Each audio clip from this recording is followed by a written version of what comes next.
Hey everyone, in front of us we have a Remington Nylon 12, which is a 22 rimfire, bolt-action, tube-fed synthetic stocked rifle, which is part of a series of synthetic stocked rifles that Remington began making in the late 1950s, the best well-known of which would probably be the Nylon 66. The reason why these rifles are called the Nylon rifles is because they all feature a synthetic stock made out of the plastic Nylon 66, which was developed by DuPont. It's a structural Zytel 101 plastic.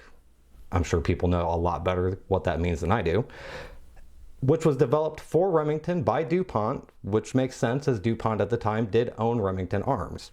Now the Nylon 66 is a much more well-known rifle made with this stock. It's actually the first successful production synthetic stock rifle, and it's made from 1959 until 1991. Now the Nylon 10, which is a single-shot bolt-action rifle, the Nylon 11, which is a detachable box-fed bolt-action rifle, although in the advertisements it does say clip-fed, so for all those people who get caught up on the magazine clip debate, there you go, there's another advertisement that calls them a clip. Regardless, the Nylon 12, which is a tube-fed 22 caliber rifle, and the Nylon 76, which was a lever-action synthetic stock rifle. Now the brown wood, I believe was called, or the brown plastic, I believe was called the Mohawk stock. You could also get the Nylon 66 with the Apache black stock. And our particular example here of a Nylon 12 is missing a few pieces. So let's go over that real quick. It is missing the bolt. You can see that fine finish as well. It's also missing the front cap for the stock, although I believe this is all one piece, because if you look at the butt plate on the stock, that is not a removable piece. But in this video, we're going to take a quick look. Well, we've already taken a quick look at it, but I'm going to show you how you would remove the receiver from the plastic stock and kind of take a look and see what we have here, because we are missing some major components, but I would like to get this to be a functional rifle again. And I think that that can be done not necessarily cheaply. Well, I'm going to do it as cheaply as I can, but I don't think it's really worth restoring, as you could kind of see from the finish. And well, when we look at some other things here in a moment, you'll see that the finish is even worse than what you already saw. So first things first, in order to remove the action from the fine synthetic stock, so we need to remove this large screw here. Let's go ahead and zoom in. And you can use a large flathead, or in this case, a large Phillips. Just remove that. See, this is already loose. There's your screw. Right there. Set that off to the side. Now normally there would be a pin, whoa, right here where you can see my hand through. But this example is also missing that. I guess we can address the fact it's also missing a rear sight. It's also missing the front sight. So a couple more pieces than that missing.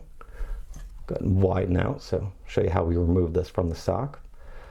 And I'm not sure what happened with this rifle. My son received it from his grandfather with a few other BB guns, vintage BB guns. So I don't know if someone at some point tried to take this apart to clean it or to fix it and just has a bag of parts for one of these sitting somewhere or what. But otherwise, the major components are here. Well, other than the bolt. But the trigger's here. The trigger seems to function. Well, seems to function. I pull the trigger and it moves. So now let's pretend that I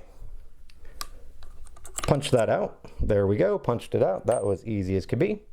Now we're gonna take and grab the barrel and magazine tube, which is, you know what, before we go any further, let's go ahead and remove this fine electrical tape. This is probably some vintage electrical tape. Probably committing some sort of heresy by cutting it in half instead of unwrapping it, but there we go. So we'll go ahead and remove that electrical tape. That's fine. It's very high quality electrical tape. Quite impressed with it. Anyway, remove our magazine tube. As you can see, this is what I was talking. Oh, there's some Scotch tape here. Little brother to electrical tape. Not quite as good as masking tape. I watched my dad once tape my cousin's ear back to his head with masking tape. That was pretty impressive. But anyway, as you can see, this magazine tube is in poor shape. Very poor shape, but still got good spring here, so that probably doesn't need to be replaced. And you can't really tell from here. No, you can't really tell. A little bit. Hard to get it lined up there. But the inside of it is actually really nice and smooth. So the outside looks like garbage. The inside looks good. Now the other important bit we need to remove should be the barrel. Got some more matte or scotch tape there. Just go ahead and pull your barrel forward. It comes right out of your receiver. It's pretty cool. I've never had a .22 rifle like this, and that's kind of a unique way to do that. Go ahead and set that there. Then we pull our receiver out.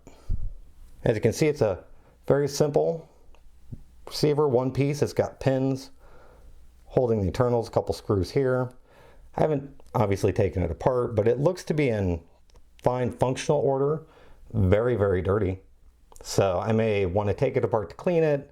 I may take it apart in the future to clean it, or just to kind of take a look at it, see how it all works.